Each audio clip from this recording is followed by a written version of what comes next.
So me and my caseworker, we're just chit-chatting, catching up. She knows all about the baby and everything like that. She did also she's still interested in getting some resources situated for me as far as baby things go, but I'm like, woman, I beat everybody to it. I've been ready for this baby like 3 months ago. I probably finalized most of my necessary shopping. Will I continue shopping? Obviously I would.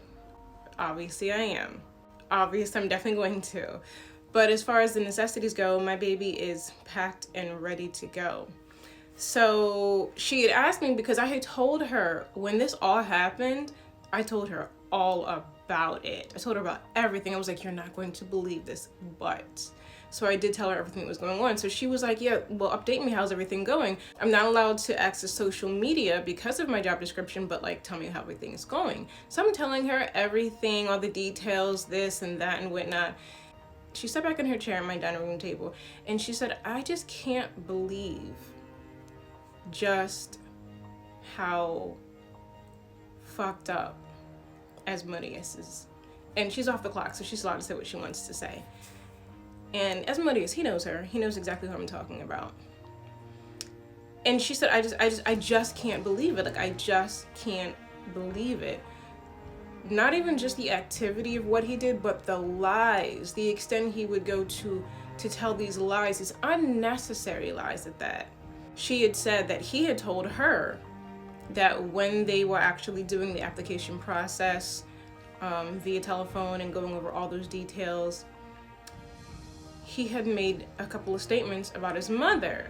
And with what I know now from the information that was shared, with me by the mother of his 2 children and her daughter, it's just, we know it's not true. I have to keep on readdressing and reiterating the point that Asmodeus is a mentally unwell person. He's not regular, everyday crazy. He's not regular, everyday cheater. There is definitely an underlying illness. There has to be. There just has to be. Because no one does and goes through all the trouble that he's gone through. Nobody does that much. It's very abnormal. She was just like, it's crazy because she had told him during the phone interview, can we come to your personal residence to do wellness checks or check-ins or whatever? And that's when he told her, he never said this to me, he told her, oh no, because I live with my mother. Now when she told me this portion of information a few months ago, and she said it to me in a way like I had already known, and I'm just like, that's not what he told me. He did not tell me he lives with his mother. And on the one hand, I was like, okay, that makes this situation make a little bit of sense, in the sense, I'm living at home with my mom, I'm trying to get back on my feet, I'm in school full time, I'm already a single father of my 7-year-old daughter. The last thing that I need to do is bring home another baby to my mom when I'm 43 years old living at home with my mom in the first place. So that was my initial thought, but then I was like, in the event that he ever had a fear that this information will be repeated to me, it would protect him from certain allegations. And I was just like, but that's a senseless thing to lie about. If you live with your mother, you live with your mother.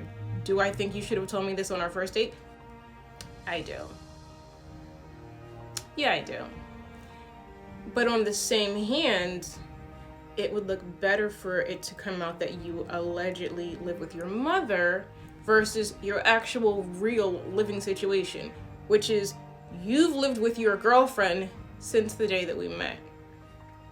So I know that he knew just how much she and I actually spoke and how much we dealt with one another. And I feel as though he still wanted to protect himself, and that's why he came up with that lie. And that could have just been it. Like, you know what I mean? Like, there was no necessary need to go into any more further details because he was moving in with me. He moved in with me for 2.5, 3 months. So there was no necessary need beyond that point to discuss his mother any further. But he went on. He told her that he was so adamant on being helpful at this time and helping me with my children because I was sick and it was unexpected. And he understood that particular concern, fear, worry, lifestyle, if you will, where a child is in a position where they could potentially end up in the state custody, end up in a group home, end up in a foster home, end up having to leave home and go live with, other family, friends, whatever the case is. He said, I understand that fear and that experience because growing up, I experienced that myself as well. My mom was a crackhead. I was exposed to the foster care system on multiple different occasions. None of that was necessary to say, especially since no one believes that it's actually true. This is again the man who told me he had a tumultuous, estranged relationship with his mother and his sister. However, they take part in assisting with raising and helping with, his daughter.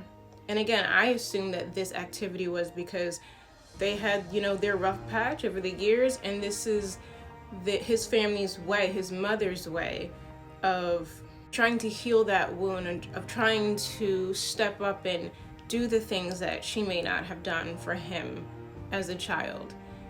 And so I didn't think anything of it. It's very common that a lot of people's parents do things for their grandchildren that they did not do for their children when they were growing up. So there was nothing about that story that made anything seem even slightly suspicious. So I never thought much of it at all. But here I am being told this information just last week at my dining room table by my old caseworker, and I'm just like, like this is a public embarrassment for the entire family. Much bigger level than you've ever experienced before. And I made sure to talk about how he come to find out, how in the world does this man have a great relationship with his mom according to the girlfriend and the daughter that they sent into me in a message, but told me he had a tumultuous, estranged relationship with the mom. That's what he told me too. That's why he didn't want me to call the mom. He said, my mom never was in my life. I don't want these kids to have to be in foster care. I had a bout with foster care because my mom was on drugs. So now I don't want you to contact my mom. I'm just going to move in here because I was just like, well, we can call your mom and see if she'll allow the boys to supervise visits, like instead of the Alexanders, be there.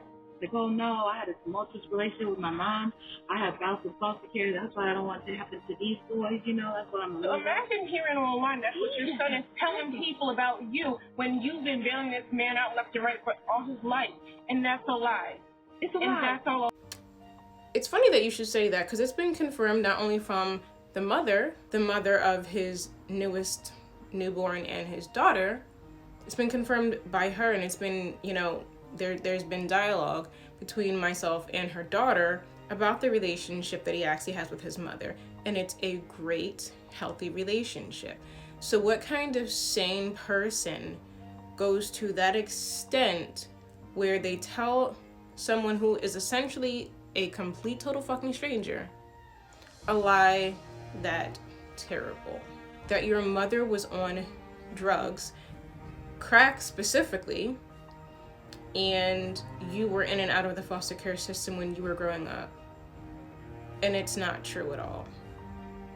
And it wasn't like it was part of a questionnaire where you were asked things such as that. This is something that he added in the mix of the lies he tells on his own. We're talking about a man who is willing to make every and any woman in close proximity to him, whether it's physicality, whether it's relationship, he is going to use you in his lie, and he's going to lie that terribly about someone else. Why would you do that to someone you have a healthy relationship with when so many of us don't even have parents alive anymore? Why would you lie on your mom like that? For what? Again, this is the same man who sat here and told this same caseworker that I was the one and he was going to propose soon and he's so in love with me and he wants to get married and we're going to move to Orlando, Florida after he's done school. The man lied about anything and everything.